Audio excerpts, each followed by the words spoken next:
आप ये जानकर हैरान हो जाएंगे कि भारत पर हमला करने वाले आतंकी एक के बाद एक मारे जा रहे हैं। इन सभी आतंकियों को पाकिस्तान ने पाल पोस कर बड़ा किया था, लेकिन ये सभी एक रहस्यमयी मौत मर रहे हैं। सोशल मीडिया पर तो कई लोग दावा कर रहे हैं कि जैसे इजराइल की खुफिया एजेंसी मोसाद दूसरे देशों में घुसकर दुश्मनों का सफाया करती है, ठीक उसी तरह से भारत भी अपने दुश्मनों को खत्म कर रहा है। अब इस बात में कितनी सच्चाई है इसके बारे में नहीं कहा जा सकता, लेकिन यह बात बिल्कुल सच है कि भारत को निशाना बनाने वाले आतंकी अब खुद निशाना बन रहे हैं। आपको बता दें कि पाकिस्तान के कराची में कश्मीर के आतंकी संगठन अल बद्र का कमांडर सैयद खालिद रजा मारा गया है।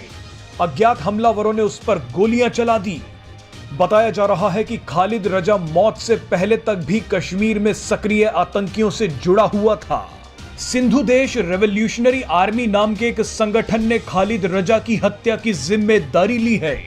दावा किया जा रहा है कि सिंधु देश रेवोल्यूशनरी आर्मी पाकिस्तान में भारत के दुश्मनों को खत्म कर रही है। इन खतरनाक आतंकियों को चुन चुन कर मार रही है। रिपोर्ट्स के मुताबिक हमलावरों ने खालिद रजा के घर के बाहर ही उसे गोली मार दी, जिसके बाद उसकी मौत हो गई। खालिद रजा कश्मीर में आतंकी कमांडर रह चुका है। बाद में खालिद रजा कराची चला गया था। पाकिस्तान लगातार आरोप लगाता आया है कि भारत सिंधु देश रेवोल्यूशनरी पार्टी को समर्थन देता है, लेकिन इस बात में कोई सच्चाई नहीं है।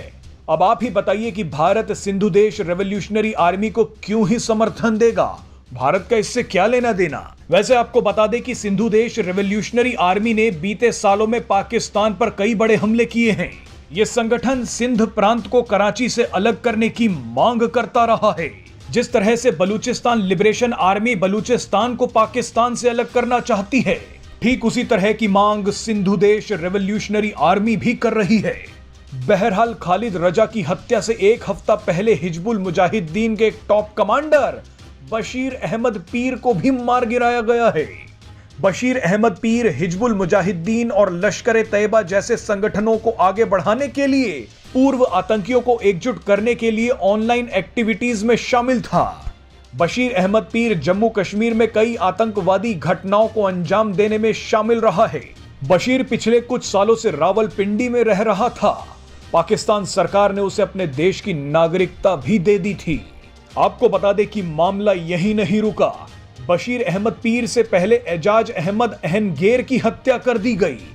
यह आतंकी भी कश्मीर में पैदा हुआ था। इसने पाकिस्तान में ट्रेनिंग ली थी और अफगानिस्तान में आईएसआईएस के साथ मिलकर भारत पर हमलों की साजिश रच रहा था।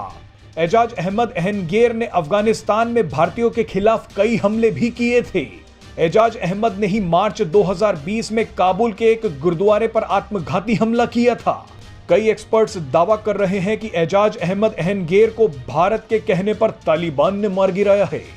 पिछले साल मार्च में जहूर मिस्त्री नाम के एक आतंकी को भी मार गिराया गया था। जहूर मिस्त्री कांधार हाईजैक कांड में शामिल था। इसी आतंकी ने प्लेन में सवार रुपेन कतियाल की हत्या कर दी थी। कराची में अज्ञात हमलावरों ने इस आतंकी को गोलियों से भून दिया, जिसके बाद इसकी मौत हो गई। यानी भारत पर हमला करने वाले 4 बड़े आतंकी रहस्यमयी मौत मर चुके हैं।